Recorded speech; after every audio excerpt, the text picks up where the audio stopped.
Hello दोस्तों, स्वागत है आपका हमारे दीक्षित पाठशाला यूट्यूब चैनल में। तो दोस्तों, हमारी जो व्यंजनों के वर्गीकरण की जो क्लास थी वो हमने भाग दो तक आपके लिए भाग दो में आपके लिए समझा दिया था। तो हमारा एक टॉपिक उससे संबंधित रह गया था वर्गीकरण में, प्राणवायु के आधार पर व्यंजनों का वर्गीकरण। तो आज की इस क्लास में हम देखेंगे प्राणवायु के आधार पर व्यंजनों का वर्गीकरण। तो चलते हैं वीडियो की तरफ, देखते हैं कि इनका प्राणवायु के आधार पर वर्गीकरण किस प्रकार किया गया है। तो ये दो प्रकार के होते हैं। कितने प्रकार के होते हैं? दो प्रकार के होते हैं। तो सबसे पहला जो होता है वो है अल्प प्राण। क्या है? अल्प प्राण।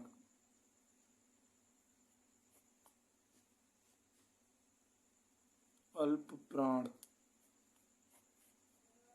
इसमें क्या होता है? उच्चारण में मुख से वायु कम निकले। इनके उच्चारण में मुख से वायु बहुत ही कम निकलती है। तो हम यहां लिख लेंगे इनके उच्चारण में मुख से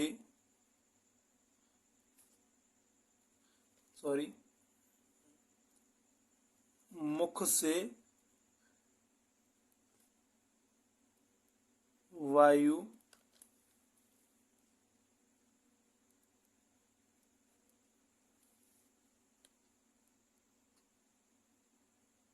कम निकलती है।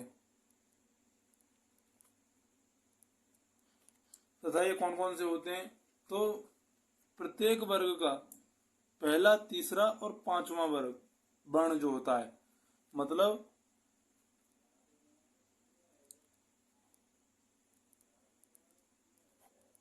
प्रत्येक वर्ग का पहला, तीसरा, पांचवा वर्ण प्लस सभी स्वर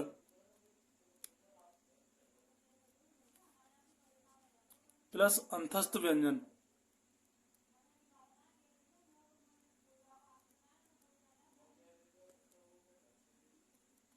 अंतस्थ व्यंजन प्लस अंतस्थ व्यंजन। तो अंतस्थ व्यंजन में आपके लिए मैंने बताया था कि 11 लवा आते हैं, और सभी स्वरों के बारे में भी बताया, और पहला, तीसरा और पांचवा वर्ण प्रत्येक वर्ग का इसमें आता है। तो जैसे प्रत्येक वर्ग का, जैसे अगर हम का वर्ग को लें तो पहला इसमें हमारा का, ग, फिर ये आता है। तो इनमें वायु बहुत ही कम निकलती है।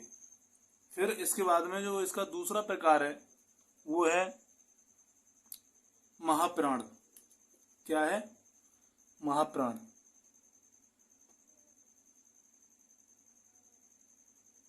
महाप्राण। तो ये महाप्राण के बारे में हम लिखेंगे क्या इसमें? ये पहचान है इसकी कि मुख से वायु अधिक निकलती है इसमें, यानी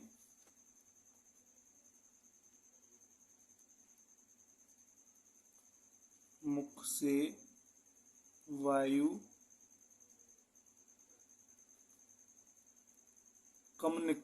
मतलब मुख से वायु अधिक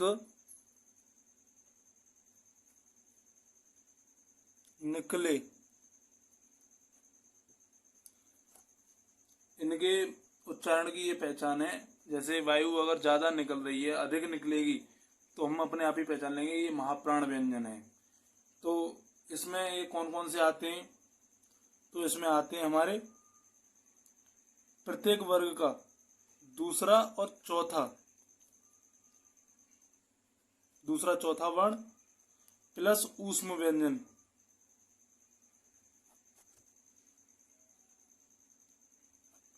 ऊष्म व्यंजन में मैंने आपके लिए बताया तीनों सा आपके आते हैं इसके अंतर्गत,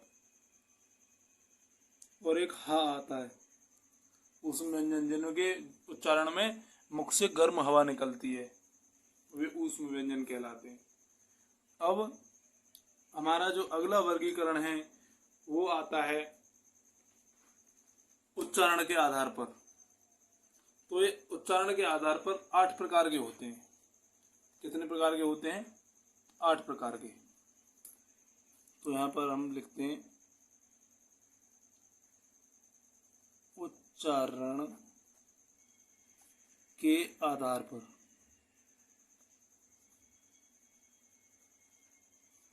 ये कितने प्रकार के होते हैं? 8 प्रकार के।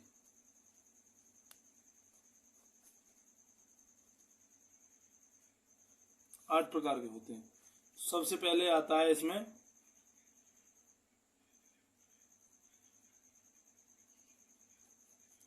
स्पर्शी, स्पर्शी व्यंजन। तो जो स्पर्शी व्यंजन होते हैं, इनमें ये कौन कौन से आते हैं? आपके ये आते हैं स्पर्शी व्यंजन में क, ट, त और प।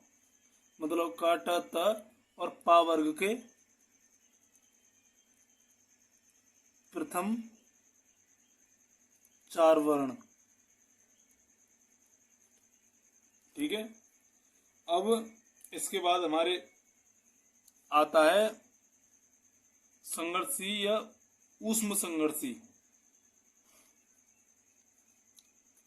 तो हमारा क्या आता है?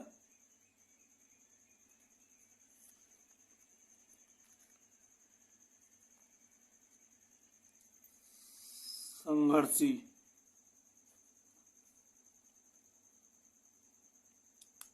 व्यंजन।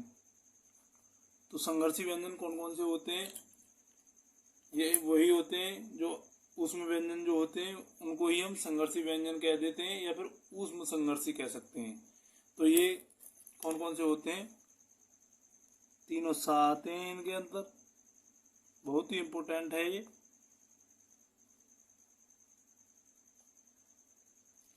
ठीक है। हाँ, तो अब हमारा जो है स्पर्श संघर्षी व्यंजन। तो इसमें चा वर्ग के प्रथम 4 वर्ण आते हैं। चा वर्ग के प्रथम 4 वर्ण।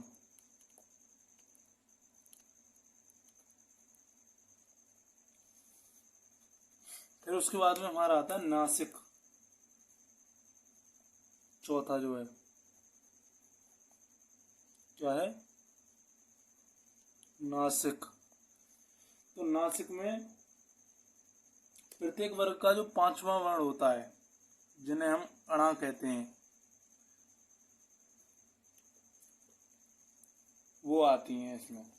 तो इसमें हम लिख देंगे आगे प्रत्येक वर्ग का 5वां वर्ण।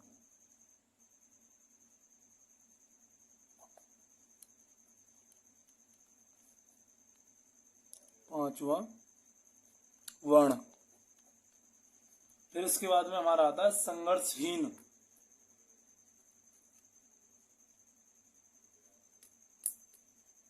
तथा इसमें यह भी पूछ सकता है कि नासिक व्यंजनों की कितनी संख्या होती है। तो नासिक व्यंजनों की संख्या हमारी 5 होती है। कितनी होती है? इनकी संख्या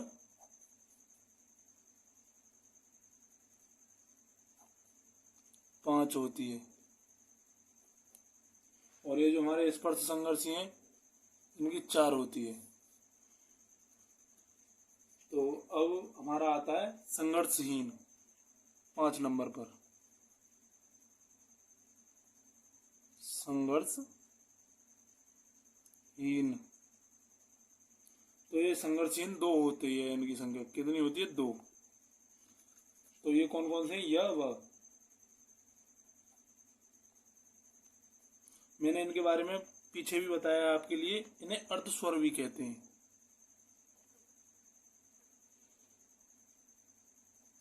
अर्धस्वर भी कहते हैं।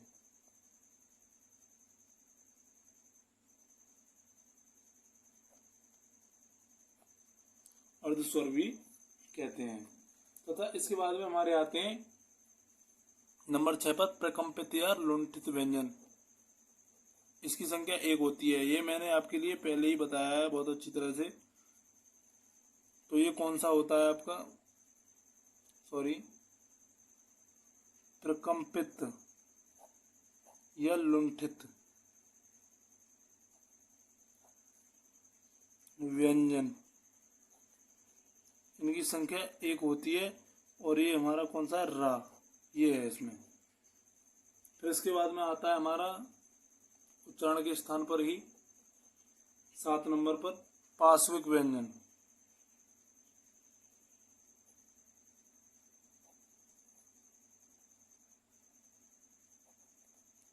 क्या आता है, पार्श्विक व्यंजन। तो पार्श्विक व्यंजन इनकी भी संख्या 1 होती है और इसके अंतर्गत आता है हमारा ल। अब हमारा आता है 8 नंबर पर ताड़न जात या उत्क्षिप्त व्यंजन या फिर द्विगुण व्यंजन या फिर निर्मित या आगत। इतने सारे नाम हैं इसके, ये परीक्षाओं में भी पूछे जाते हैं। इनको बदल बदल कर भी पूछ सकता है, तो इसके लिए हमें सभी नाम पता होने चाहिए इसके। तो ये है ताड़न जात या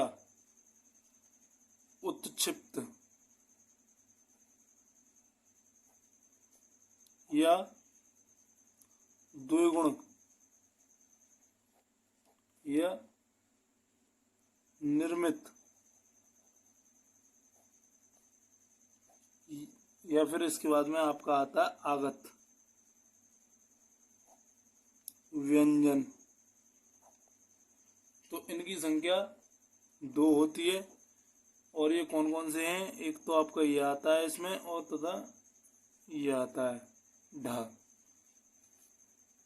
तो दोस्तों हमारा जो व्यंजनों का वर्गीकरण है वो आज समाप्त हुआ तथा अब अगला वीडियो हम आपके लिए किसी और महत्वपूर्ण टॉपिक पर लेकर आएंगे। तो ऐसे ही अच्छे कंटेंट और कॉन्सेप्ट के साथ पढ़ने के लिए हमारे YouTube चैनल को सब्सक्राइब करें और वीडियो आपको अच्छी लगी हो तो वीडियो को लाइक करें, कमेंट करें कि आपके लिए वीडियो कैसी लगी तथा साथ ही घंटी वाले बटन को दबाकर ऑल पर सेट करें, जिससे हमारा आने वाला हर नया वीडियो आप तक आसानी से पहुंच सके। तो बने रहें हमारे चैनल के साथ और इंतज़ार करें अगली क्लास का। जब तक के लिए जय हिंद दोस्तों।